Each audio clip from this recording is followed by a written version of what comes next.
Halo KBN, welcome back to my channel QY Official. Di sini saya akan membuat video sebagai bentuk pemenuhan tugas mata kuliah Sistem Informasi Manajemen. Perkenalkan, nama saya Kulita Yohanis, saya dari kelas Manajemen J. Di sini saya akan memaparkan atau menjelaskan mengenai standar operasional prosedur. Standar operasional prosedur adalah suatu alur atau cara kerja yang sudah terstandarisasi. Standar operasional prosedur ini memiliki kekuatan sebagai suatu petunjuk yang bersifat mengikat dan direktif. Hal ini mencakup hal-hal dari operasi yang memiliki suatu prosedur atau langkah-langkah tertulis yang pasti. SOP disusun sesuai dengan kebutuhan, visi, dan misi masing-masing perusahaan atau organisasi dengan tujuannya berbeda-beda. Menurut Sailendra, SOP atau Standar Operasional Prosedur adalah panduan yang digunakan untuk memastikan kegiatan operasional organisasi atau perusahaan berjalan dengan lancar.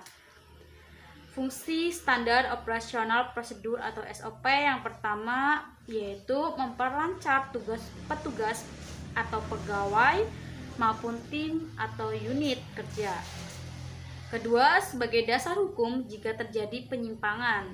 Ketiga, mengetahui dengan jelas hambatan dan mudah dilacak. Yang keempat, mengarahkan petugas atau pegawai untuk sama-sama disiplin dalam bekerja. Kemudian yang kelima, sebagai pedoman dalam melaksanakan pekerja rutin. Kemudian manfaat standar operasional prosedur yang pertama sebagai standarisasi cara yang dilakukan dalam penyelesaian pekerjaan khusus, mengurangi kesalahan dan kelalaian. Kedua, menjadikan staf lebih mandiri dan tidak tergantung pada intervensi manajemen sehingga akan mengurangi keterlibatan pimpinan dalam sehari-hari. Yang ketiga, meningkatkan akuntabilitas dengan mendokumentasikan tanggung jawab khusus dalam melaksanakan tugas. Yang keempat, menciptakan ukuran standar kinerja yang akan memberikan pegawai cara konkret untuk memperbaiki kinerja serta membantu mengevaluasi usaha yang telah dilakukan. Kemudian, menciptakan bahan training yang dapat membantu pegawai baru untuk cepat melaksanakan tugasnya. Menunjukkan kinerja bahwa organisasi efisien dan dikelola dengan baik. Menyediakan pedoman bagi setiap pegawai di unit pelayanan dalam melaksanakan pemberian pelayanan sehari-hari.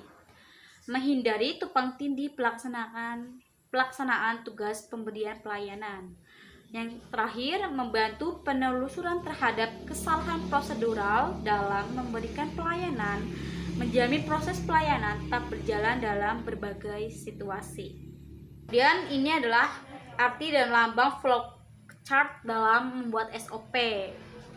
Dan ini adalah contoh SOP proses publikasi hasil penelitian. Nah, selanjutnya saya akan menjelaskan mengenai tugas yang sudah saya kerjakan, yaitu tugas SOP mengenai proses servis motor.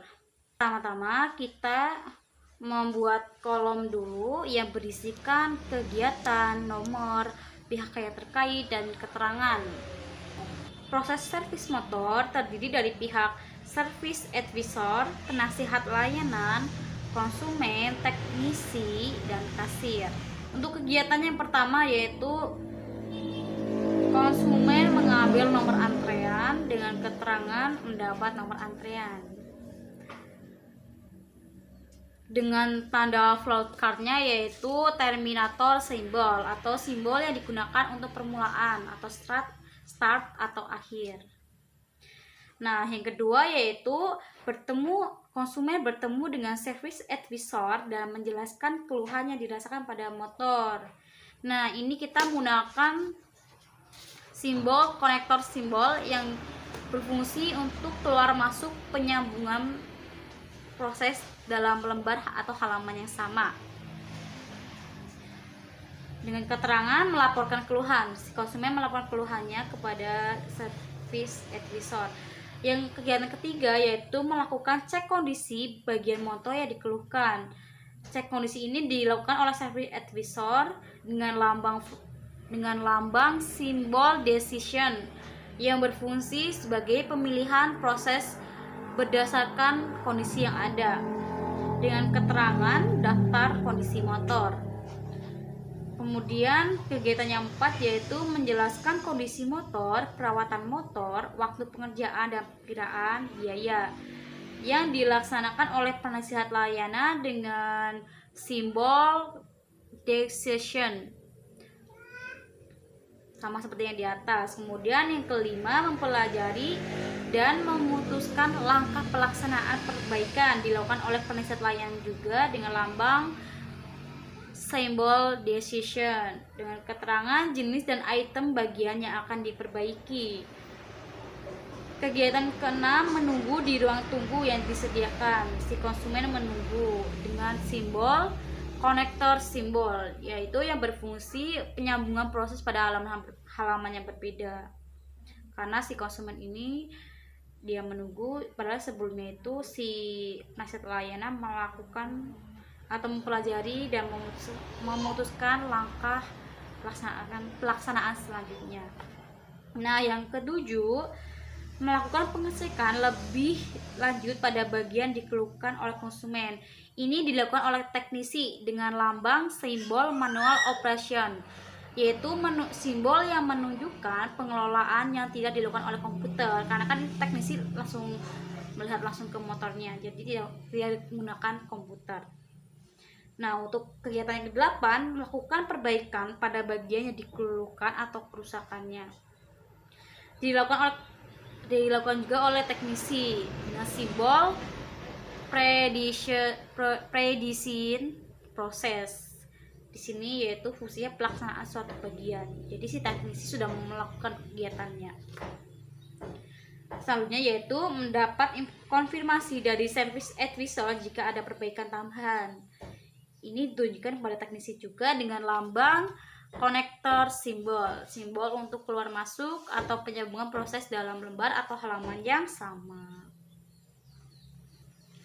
Nah, yang kegiatan ke-10 yaitu melaksanakan pengecekan akhir dan menempelkan stiker perawatan berikutnya dilakukan oleh service advisor dengan lambang simbol manual operation atau simbol yang menunjukkan pengelolaan yang tidak dilakukan oleh komputer. Kemudian service advisor mendapatkan penjelasan perawatan yang telah selesai dan jadwal perawatan berikutnya dengan lambang konektor simbol. Nah, untuk yang ke-12, membayar biaya perawatan ini dilakukan konsumen kepada kasir. Jadi si kasir ini ya menggunakan lambang processing simbol atau pengelolaan yang dilakukan oleh komputer, karena pembayarannya ini melalui komputer. Untuk yang terakhir yaitu selesai.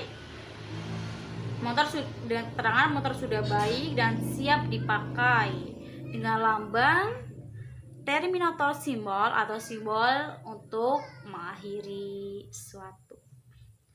Nah, terima kasih, dan ini adalah hasil tugas saya mengenai pemaparan materi SOP dan contoh SOP yang sudah saya buat. Semoga bermanfaat dan mohon maaf apabila ada kesalahan kata. Terima kasih. Wassalamualaikum warahmatullahi wabarakatuh. We're going from LA, Chicago, New York to Brazil. It's taking on this